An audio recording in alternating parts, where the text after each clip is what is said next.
Hello, this video is to help you identify what type of storage heater you have and how best to use it. This storage heater is a Dimplex fan assisted storage heater. As you can see, it has a grill at the bottom. To the left there are two switches. One is peak rate and one is off peak. So one's expensive and one is cheap. Not to be confused with day and night rate. Day rate is supplied 24 hours a day, which is light bulbs, washing machines, things like that. And the night rate is 7 hours during the off-peak period, which is normally 11:30 to 6:30. This can vary depending if your electric meter has an incorrect clock. This heater is designed to charge up on the off-peak and heat up the bricks on the inside, and then slowly release that heat during the day. The peak rate supply is designed to be used when that runs out, and then it can be turned on with a rocker switch and it heats an element and creates instantaneous heat. The rocker switch is located here. The storage heater part of this night storage heater uses the cheap electricity. This is thermostatically controlled with these buttons here. On the left you have the input and then the room temperature. So this one here is the room temperature, and this one here is how much charge the storage heater takes. So this is a rudimentary thermostat, and it will click in and click out depending on what you've got it set to, and it's numbered from 1 to 6. You can't set a temperature like 21 degrees, that's on the newer models. The dial on the right hand side, which is this one, is how much heat or electricity goes into the bricks at night. So if it's very cold, set it to 6.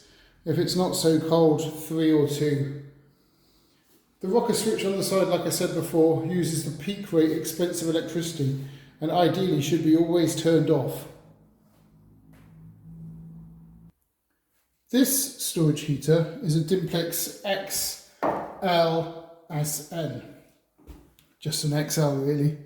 You can identify this because it hasn't got a grill at the bottom and it's only got one supply.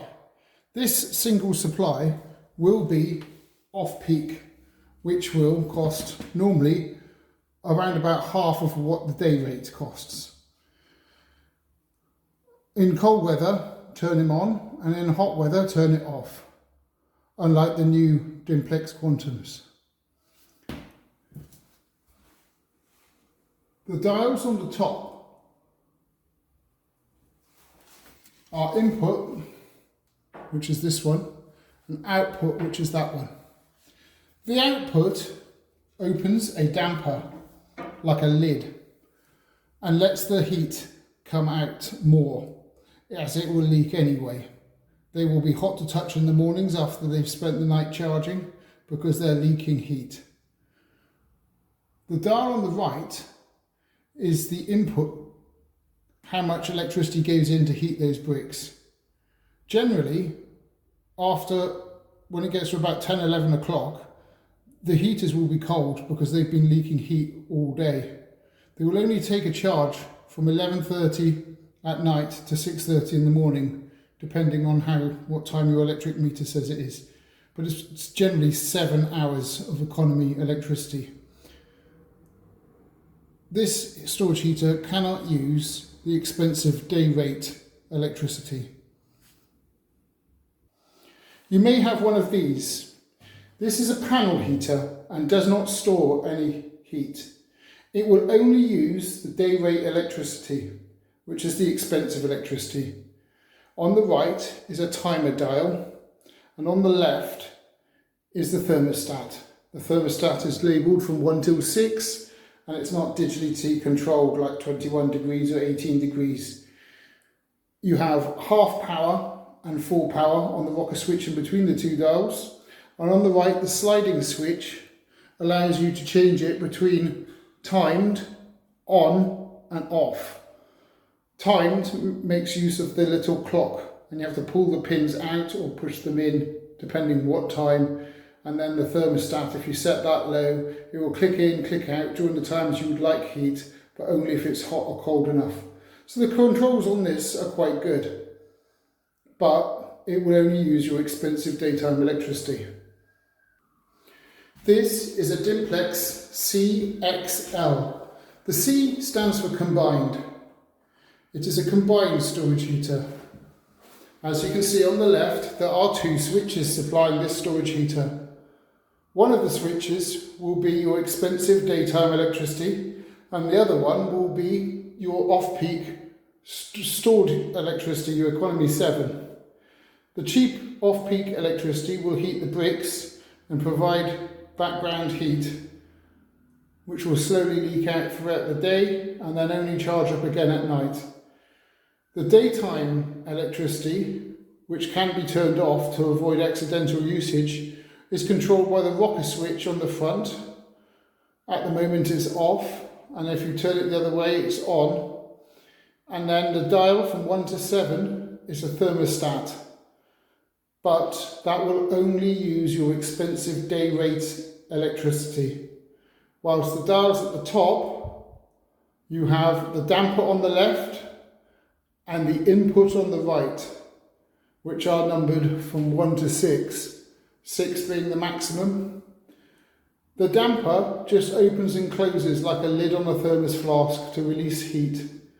The ideal way to use this storage heater is to have the damper shut all the time, and then adjust your heat setting to the level you require. Obviously in the summer you can turn this storage heater off on both switches. In the winter it's much cheaper to use the dials at the back than the rocker switch at the front because of day rate and night rate being different prices.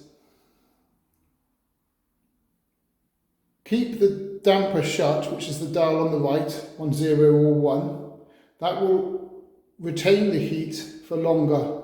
The storage heater will charge up faster overnight, losing less heat, and then lose less heat throughout the day, so then you have some heat left in the late afternoon to early evenings. You can then turn the dial up to 6, which opens the damper and lets the remaining heat out to heat the room. But remember, before going to bed, to shut it back down again so then it can charge. If anyone tells you to put it on 3 and 3, they don't know what they're talking about, because it will only half charge up and it will take a long time to charge up because it's losing heat as it's charging. So overnight you want the left-hand dial closed, which lowers the damper. Here's the operation of the damper.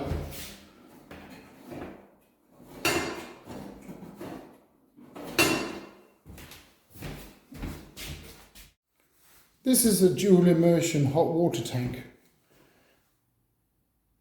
This is supplied by two types of electricity. The immersion at the top is supplied by the day rate electricity, which is on 24 hours a day. The best thing to do with this one is keep it turned off, as it will use expensive electricity. The lower immersion is the off-peak restricted or night supply. This supplies the hot water tank with cheaper electricity. Both immersions have a thermostat, so they will stop using electricity when the water is up to temperature. This can vary on what the setting is set to. To adjust the temperature settings, you can remove the 8mm screw on the covers, being careful to isolate the supply before, and then turn the dial from plus or minus to turn the temperature up or down, remembering to replace the lid and do up the 8mm bolt. The best way to use this hot water cylinder is to leave the off-peak immersion on, which will then only use electricity to heat up the water if it's not up to temperature, bringing it up to the temperature it's set to only at night, normally from 11:30 to 6:30 using your off-peak supply. If both switches are turned on as you use water during the day, the daytime immersion will click in, heating up the water as you use it throughout the day. So when it comes to night time, when your cheap supply of electricity is due to turn on, the water is already warm.